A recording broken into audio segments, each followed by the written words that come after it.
ধর্মনগর বিধানসভা কেন্দ্রের উপনির্বাচন অবাধ, সুষ্ঠু ও শান্তিপূর্ণভাবে সম্পন্ন করতে প্রস্তুত নির্বাচন কমিশন।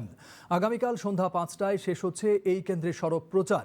9 এপ্রিল সকাল 7টা থেকে সন্ধ্যা 5টা পর্যন্ত চলবে ভোট গ্রহণ। মোট প্রতিদ্বন্দ্বী 6 জন। রাজ্যের মুখ্য নির্বাচন আধিকারিক ব্রিজেশ পাণ্ডে আজ বিকেলে এক সাংবাদিক সম্মেলনে এই তথ্য দিয়ে জানান, 9 এপ্রিল ভোটের দিন আন্তঃরাজ্য এবং আন্তঃরাষ্ট্রীয় সীমান্ত সিল থাকবে।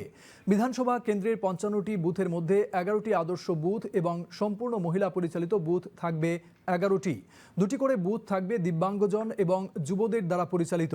এছাড়া 100% বুথেই ওয়েব কাস্টিংয়ের ব্যবস্থা থাকবে বলে জানান তিনি। সাংবাদিক সম্মেলনে অতিরিক্ত মুখ্য নির্বাচন আধিকারিক উষা জেন মগ এবং 2 উপমুখ্য নির্বাচন আধিকারিকও উপস্থিত ছিলেন। 7 अप्रैल को 5 बजे समाप्त हो जाएगी और काउंटिंग जो होगी 4 मई 2025 को सुबह 8 बजे शुरू होगी रिटर्निंग ऑफिसर के पास। आप जैसा जानते हैं कि 6 कैंडिडेट जो फाइनली इसमें कंटेस्ट कर रहे हैं और जो हमारी जो पोलिंग टीम है जो है वो Dharmanagar government girls high school से रवाना होगी और सारे सिक्योरिटी अरेंजमेंट और जो स्ट्रांग रूम की रक्षा करना ये सब ऑलरेडी अरेंजमेंट किए जा चुके हैं।